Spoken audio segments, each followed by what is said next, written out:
Hello, and welcome to another episode of Eye on Baltimore. I'm John Carrington, and I have the pleasure of talking to Dr. Carla Hayden, who is the director of the Enoch Pratt Free Library. Now, am I pronouncing your title correctly? Well, actually, it's now CEO, and that's something recent, and we're very delighted to be able to join other not-for-profits that are using that title as well to really show that even though you're not-for-profit, you're still business-like, and so they've changed the title. All right, CEO, Dr. Carla Hayden.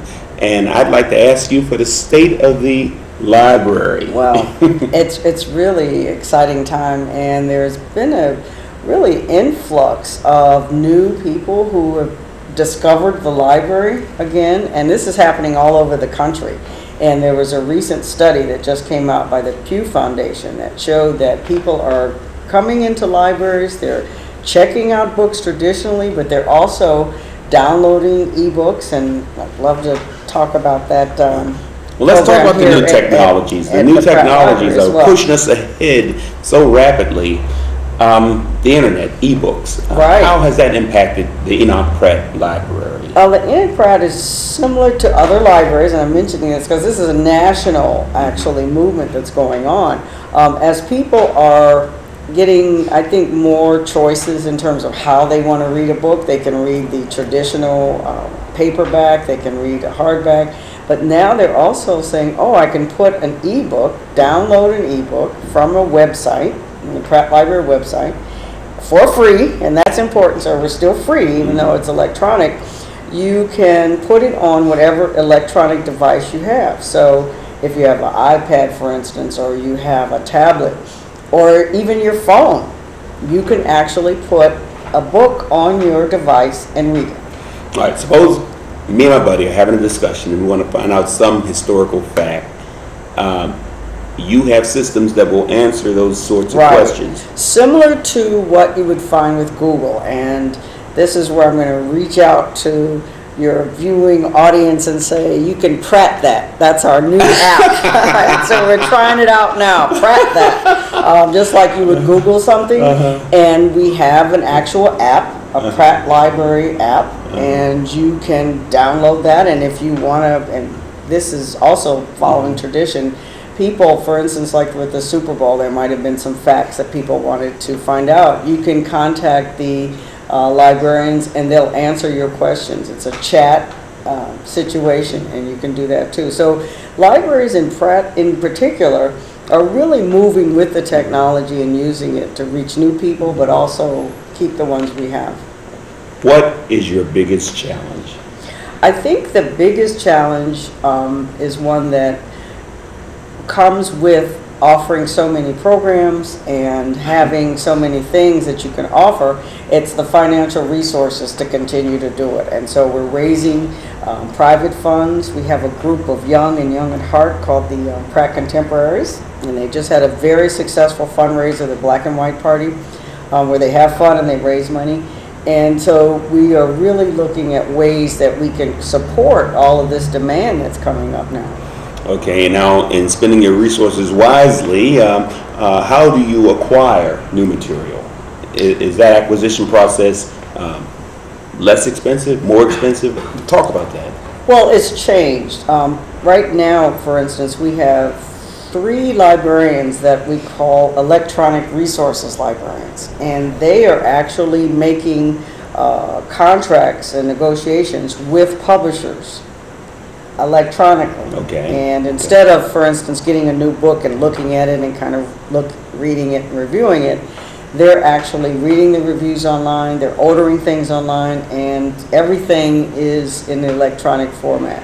So that means you have to have equipment for that. So it's a change in where you put your resources in that. It's an exciting time though, because we're recruiting a lot of young people to work in libraries now. All right, let's talk about the employment situation. Do you lose employees when you go electronic, digital, or do you have to expand your employee base? I think what we're finding is we have people who want to be retrained, and they need to be retrained. So, for instance, when I started, and I'm sure some of your viewers remember word processors and different things like that. Well, now that's totally different. And I still have one. I understand. And so what we're finding is we have to put more money into training, and the staff members want that training because they want to be able to keep up. So that's where you're attracting younger people, but you're also retaining some of your staff members because they see that these are skills they need just to deal in life, to go to the self-checkout at the grocery store. You need to be able to do something. All right, in 10 years, what will the Enoch Pratt Free Library look like? Well, we already have 21 neighborhood libraries.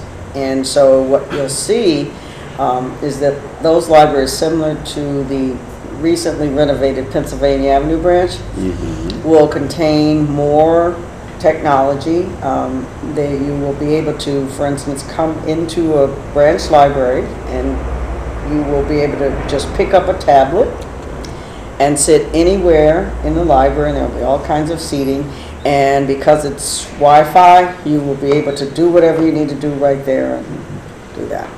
The Central Library is scheduled for a major renovation that's going to happen over the next 5 years. So in 10 years, boy, this place will really be something.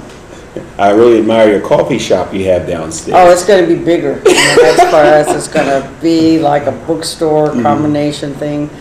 So this building that we're in now, the Central Library on Cathedral Street, will look like Grand Central Station, how that was renovated. The same architects are working on it.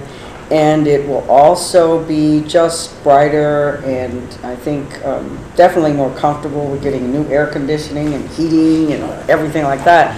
So it will be a very pleasant building to be in. It will still have this beautiful historic look, but it'll be very up to date. What has been the highlight of your tenure?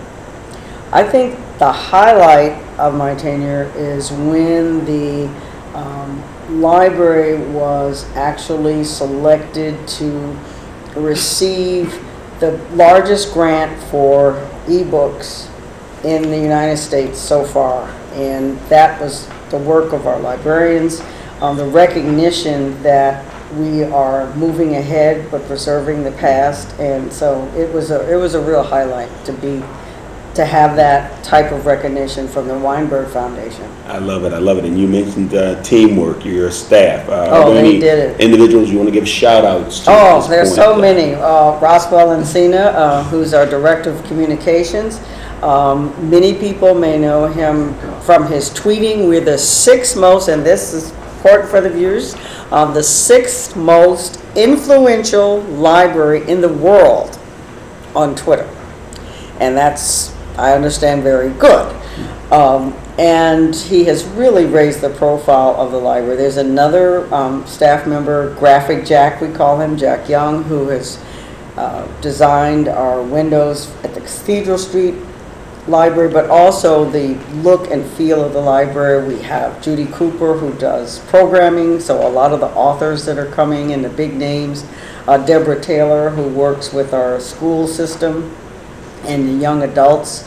And so there's a really a wide cast of characters and dedicated people who I wouldn't be able to do what I do without them. Yeah.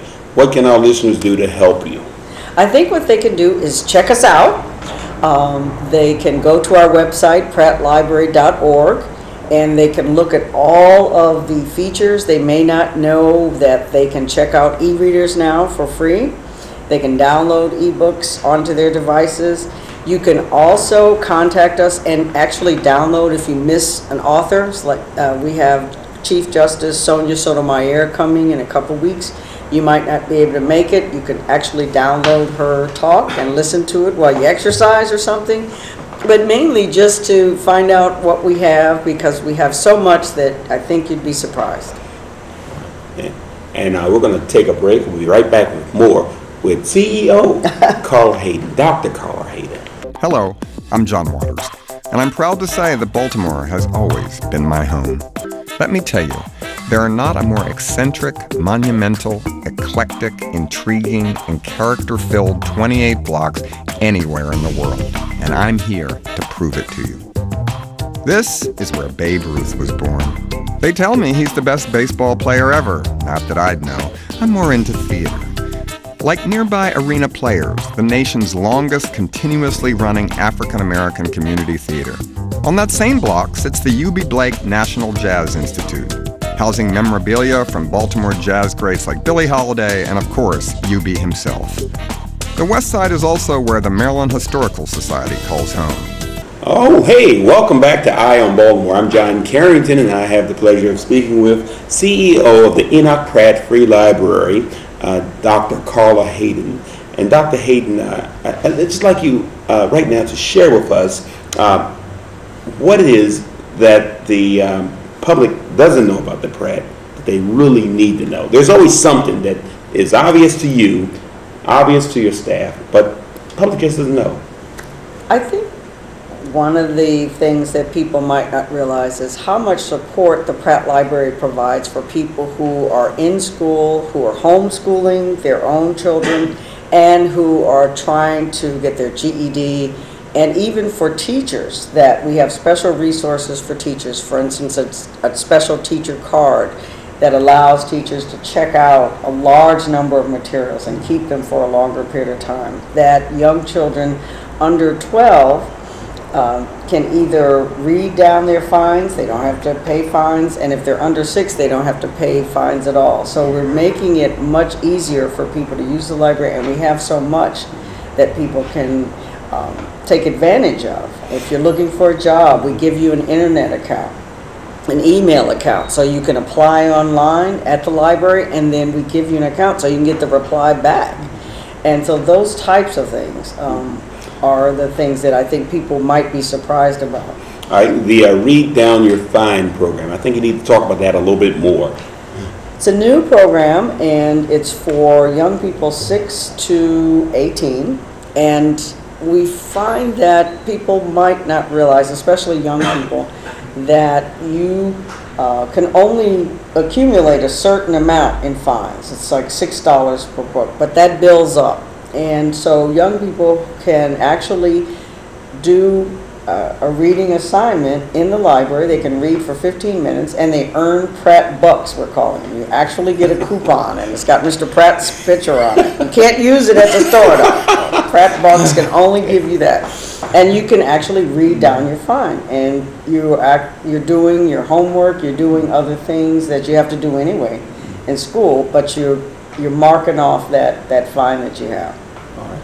Now, you've been with the library system how long now? Almost 20 years. Almost 20 years. I know. Something funny is bound to have happened. What has been your funniest moment in 20 years? I'll tell you one of the most unique moments. It gets to the fact that some people do realize that the Pratt Library can help them with solutions and delights. That's one of our phrases that we use. So a lady came in to the central library, to the front desk, and asked for me, and the librarian that was there said, "How can she help you? You know, and she had put a bag on the desk, and in the bag was a bird, a live bird. But the bird had a broken wing." And the lady said, I understand that the library can help, and the library has solutions. Okay. So that was one of the biggest surprises. We were able to help the lady connect with the Humane Society and all of that, and she went away with the bird, pleased that she had gotten that information. But she had heard us talking. She heard me on an interview similar to this, talking about how we can help you with life's problems and solutions, and give you solutions. And she came in with that bird. That is heartwarming. That is Well, it was something to see. It wasn't a raven, but it was a bird. Oh my goodness. Well, there are people who would love to work with the Pratt, and let's talk a part of employment. About what is the procedure for your hiring? Well, basically, you can actually go to our website, and there are job opportunities listed, and you can come into the Central Library. We have a human resources department, and you can get applications and talk to some staff members about what you'd like to do. You can also volunteer if you're looking, and I know some young people and some retired people want to do something. They don't want to be tied down too much, or they need the community service hours. They can actually volunteer at the library. Okay. What advice do you have for parents? When I was a child, mom said, go to the library, do your homework. I went to the library, found the books, spent some time, borrowed some books, did my homework. In this day and age of diverse sources of information, what advice do you have for parents who have the same problem my parents had, getting Johnny to do that homework? What advice? The advantage now Johnny has now is that there are all of the electronic resources that are available, the databases that would cost a lot of money to subscribe to at home are at your library. And just with the library card, now it opens up so much. I would advise the parent to say, ask the librarian. You need some help. Ask the librarian. The librarian's there. They can help you surf the net. They can show you safe sites, and that there's so much you can do, and also some programs. Safe sites. Safe sites. Be safe on the internet too. A lot of young people don't realize that everything isn't vetted on the internet, and so to get some help for that. And of course, we're in the middle of Black History Month. What are you doing for Black History Month? Well, we have a number of programs that actually people can come. Authors are coming. Shirley Sherrod, the lady who was with the USDA, and she had that pretty bad experience where she was asked to resign. She's written a book. She's coming, as well as we have a lot of authors for all ages, so people can just go on the website and find out who's coming when. The other thing that we have, though, that we're really excited about is a wonderful new exhibit. I mentioned Graphic Jack, our own exhibit. It's an exhibit about, it's called Created Equal, and it features Emancipation Proclamation. That's right. And actual items from our collection that highlight that, and also the inaugurations of President Obama and the program from the latest inauguration. And so it's a wonderful exhibit. It gives you the history, and it also shows, I think, by linking the Emancipation Proclamation and President Obama's inaugurations, just how far we've come, but also raises the issues about how far the nation, and when I say we, I don't mean just African Americans, but the nation needs to go with civil rights. So that's a highlight at the Central Library, that it will be here. Right. I remember Mr. Sherrod's remarks were pertaining to giving support to black farmers and white farmers. Right. And there's always that political equation of who gets the help. And I think her comments didn't help that situation. I know the Pratt is nonpartisan as far as politics go. We try to be. What support can you give to our legislators, the people who are making decisions with information? And when I say we try to be in terms of nonpartisan, I really mean that what our main value is that everyone deserves to find information and not be penalized for it or have any repercussions for just wanting to know whatever they want to know about. So we shouldn't make judgments about that. So if there's any stand that we take politically, it's that one, that everybody has the right to know. And that means that sometimes we have authors who are controversial or people who are presenting ideas that some people may not agree with. But we used to say just with the books, we let the books battle it out on the shelf. So you might have Mein Kampf there and another book about something else. So it's the books, and everybody gets to choose. So when you look at those types of issues, you try to have some balance, and so I think that's how we kind of try to bridge that. I'm curious, what are the issues that the public generally ask about most often? I mean, is there a particular genre or Yes. Okay. The number one issue that most public libraries help people with are health. It's health.